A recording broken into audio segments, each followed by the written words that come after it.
வணக்கம்.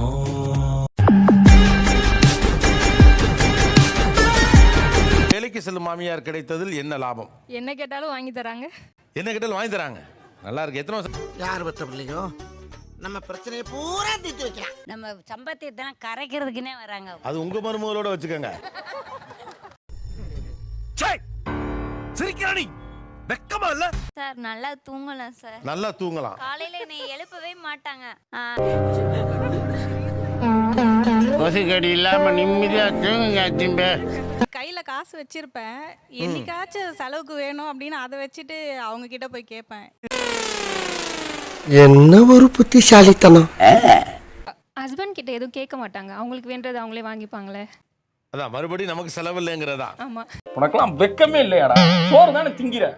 சார் இன்னொன்னு ஃபோன் நல்லா பேசலாம் சார். போன் நல்லா பேசலாம். அம்மா அப்புறம் இதுமாடா அந்த அப்புறம் சண்டே மாமியார் வீட்டில் இருக்கப்ப எப்படி இருக்கும் தெரியுது? எப்படி இருக்கும்? அமைதியா இருக்கும் இல்ல?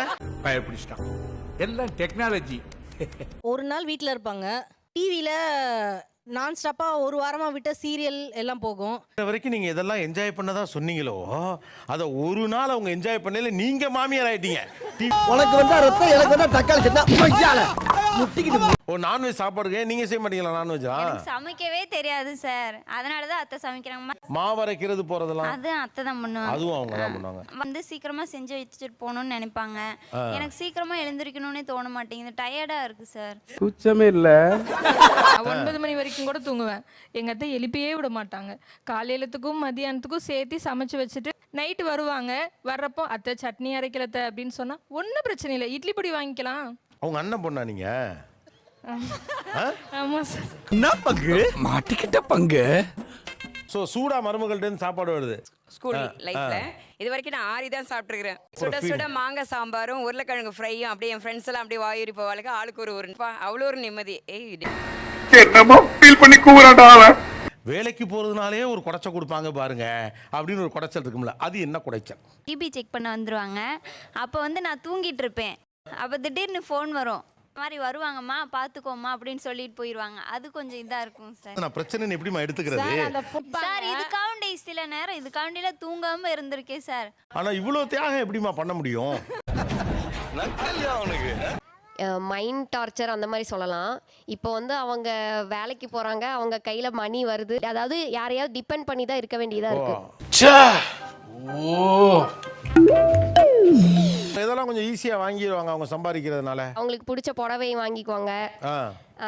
ஐயோ, பசங்களுக்கு ஏதாவது வாங்கி தரணும்னா கூட நம்மக்கிட்ட மணி இருக்காது, பட் அவங்க வந்து நம்ம பசங்களுக்கு வாங்கி தருவாங்க.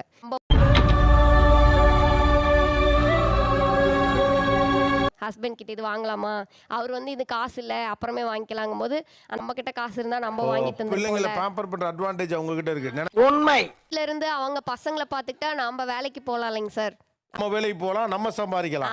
செய்யிட்டுங்க, இன்னும் 2-3 வருஷம் போகட்டும். 3 வருஷம் போகட்டும் சார். இப்போ வந்து நான் இன்ஜினியரிங் முடிச்சிருக்கேன்.